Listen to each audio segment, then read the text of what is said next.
So what I'd like to do now is kind of go step by step through the process of from hanging our first form board to having the forms complete. And so what we're always going to do, always start on the outside and go from the top down. Okay.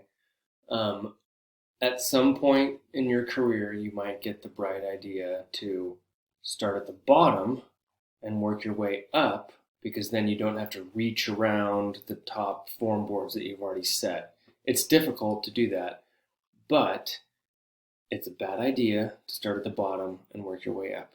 And the reason is the boards are not straight.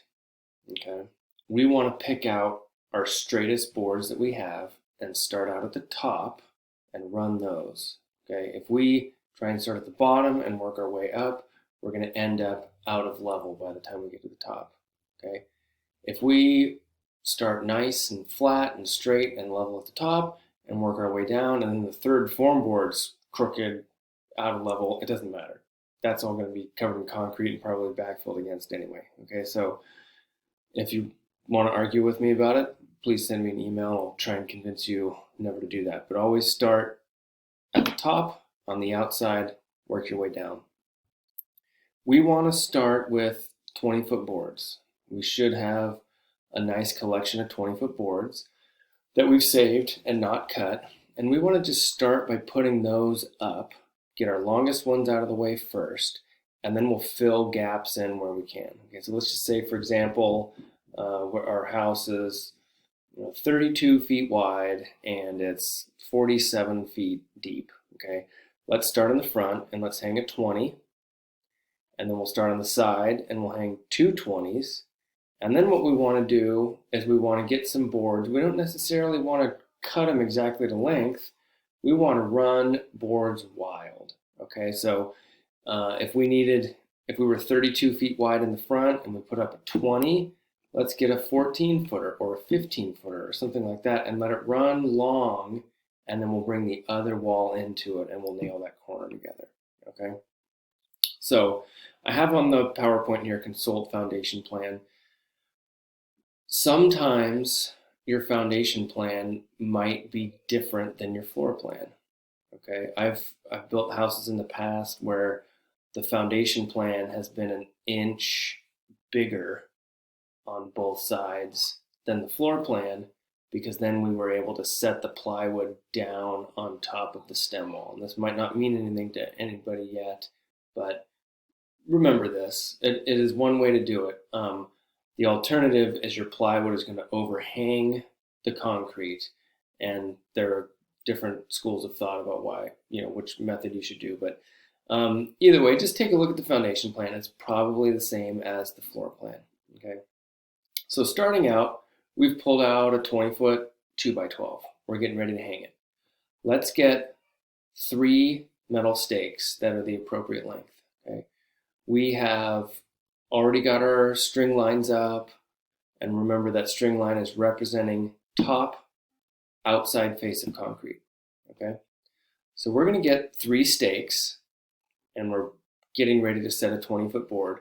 So what I'm going to do is I'm going to come in about a foot from the corner and I'm going to drive a stake in, and I'm going to hold it 1.5 inches off the string line. Okay, because the string line represents the concrete. We need to leave 1.5 inches between the concrete and the stake to account for the thickness of our form boards. If we're for some reason using 1x forms or plywood forms or whatever that is, use whatever the thickness of that material is. But most of the time we're going to be using 2x forms. Okay, so hold your stake 1.5 inches off that string line. And the little trick that I've learned is to kind of dangle that stake. Just grasp the top of the stake with 2 fingers and let it kind of dangle and let it hold it plumb.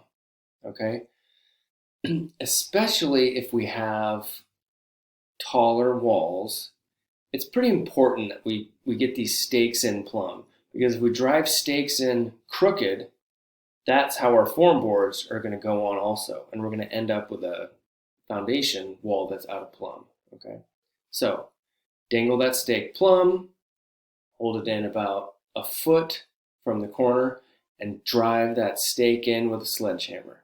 And we want to leave 2-3 inches or so above the string line. So we're kind of picking out a stake that works. We don't want it to be too tall. We don't want to waste our long stakes where we don't need them. We don't want it to be under the string line, okay? If we have brand new metal stakes that are perfectly round, then it wouldn't be that big of a deal for it to be below the string line. In fact, it would be kind of ideal, because then the stake wouldn't be in the way of us trying to flatten the concrete. But by the time you've used the stakes for a few years, the head gets what we call mushroomed out. Okay, so the head looks like a mushroom relative to the rest of the stake. Okay, it's really disked out, and this form won't sit flat against the stake like that. So the stake needs to be above the form a couple inches. Okay, and the other thing is we want to nail it a little bit high. I'll get to that in a minute here. Okay, I'm going to get my second stake, and I'm going to go about 19 feet or so from the corner if I'm putting a 20-foot board up. Okay, I want that stake on the other end to be a foot in from the end of the board, because we want to leave room for a gusset plate. I'll talk more about this, but a gusset plate is a piece of plywood that we're going to use to tie the two forms together. Okay, so just a little recap. Our first stake was about a foot in from the corner. Our second stake was about a foot in from the end of the board. And then we'll add a third stake somewhere in the middle. Okay, these stakes are 1.5 inches off the string line. They've been driven in plumb. They've been left 2, 3, 4 inches above the string line. Okay, now we're going to get our laser level set up. Maybe we're using a builder's level. Whatever we're using, I prefer the laser, but we'll set the laser to top of the stem wall. Okay, we've determined that already. It's the same as our string line height. Our string line should be at whatever we want the top of the foundation to be. We already laid this out. We already determined this. So we're going to set the laser to that point. We're going to bring our 20-foot form board over. We're going to hold it up so that it's about a half inch or so above the string line. And we're going to put 2 nails at one stake, 2 nails in the stake on the other end. Okay, we're just going to do the 2 ends, and it's sitting about a half inch high. Then we're going to get the laser, and we're going to set the laser on top of the form board, and we're going to get a reading. Okay, we're not setting the laser on top of the form board. We're setting the receiver on top of the form board, and the laser's off in the distance, spinning around, shooting a laser at it. Okay, and we're picking up that laser with the receiver, and it's probably saying beep beep beep beep beep beep beep beep beep beep beep beep beep because it's too high.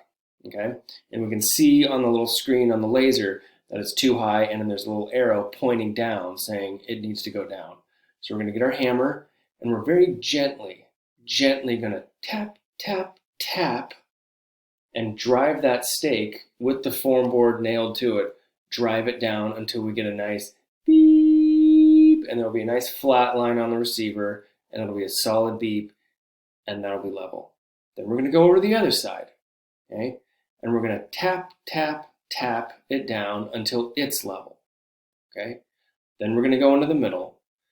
We're going to check it with the laser, but we've tried to pick out a nice straight form board for the top, because good luck trying to take a bow out of a 2x12 form. Okay, this doesn't usually work out very well. Okay, so if we haven't started with a straight board on the top, then we just kind of end up with what we have. And so we're going to nail that 2x12 where it is. All right. Okay. Next, we've got those 3 stakes nailed. Next, we're going to get some kickers. Okay.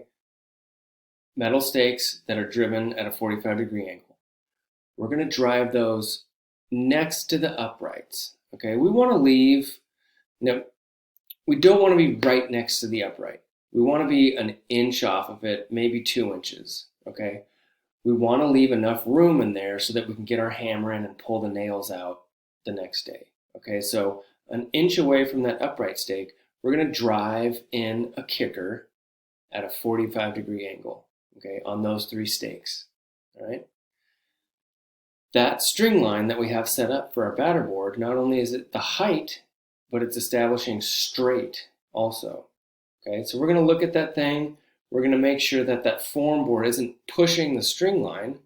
We're going to look around and make sure there's nobody else pushing the string line. We're going to make sure the string line's clear. And then this is what we're going to do. We're going to push the form board past the string line a little bit, and we're going to nail it, okay, with an 8 duplex nail. Then we're going to get our sledgehammer out, and we're going to tap, tap, tap it back while we're kind of gently pulling the form board. We're going to tap it back while we're pulling it until there's just a whisper of air between the string line and the form board. Okay, I like to say a kitty whisker. If we can drop a kitty whisker between the string line and the form board, that's the perfect amount. Okay, then we're going to go down to that next stake, the third stake, and we're going to drive another kicker in it.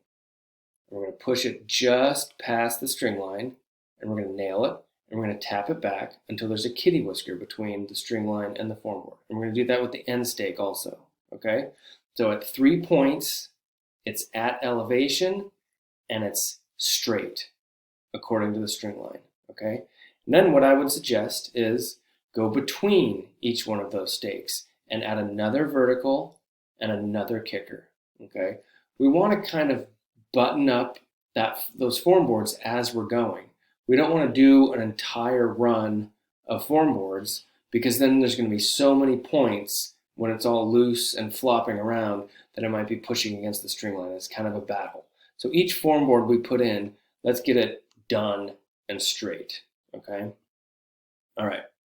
So after that, that's the first step of the process. After that, we'll just fill in the remaining boards. Okay, so we've put up that first 20 on the front. Let's get another 15 footer, throw that in, a stake about a foot from the end, a stake about a foot back from the other end, stake in the middle. Okay, hang the form board a little high, nail it in, drop it down to elevation with the laser, put some kickers in, straighten it out. Okay, we'll run all the way around the perimeter with that first top row of form boards.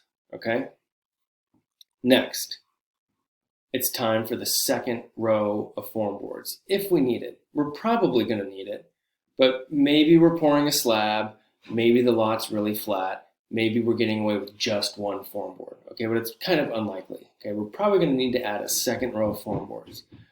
Whether or not it's another 2x12 or a 2x6 or a 2x4, we don't know. We're trying to form down so that we're within 2 inches of the ground level. Okay, 2 inches is about the biggest gap that we want to leave between the form and the ground. Any bigger than that, and we're going to lose a lot of concrete out of the bottom of that form board as we're pouring. Okay, so there's a little trick when we're setting the second row of form boards, and that trick is leave a nail. Okay, get an 8 duplex nail and hold that between the 2 form boards. Okay, we've got one form board set. We'll go like this. We've got one form board set. Let's stick a nail underneath it, hold a nail underneath it, and then we'll bring the next form board up to it. So when that second row slams up against that top row, we leave a little gap between those 2 form boards. And it's really important because we want to come back and be able to slip our wedge ties in between the form boards. Okay, we will talk more about wedge ties here in a little bit, but just remember we always want to do that. We always want to leave that nail gap. Okay, when we get to an outside corner, we want to nail that outside corner together with 3 or 4 16 duplex. 8 duplex are not going to work. We don't want to use sinkers. We never want to use galvanized nails. We want to use duplex nails because we want to make it really easy on ourselves to come back and pop those nails out and strip those forms.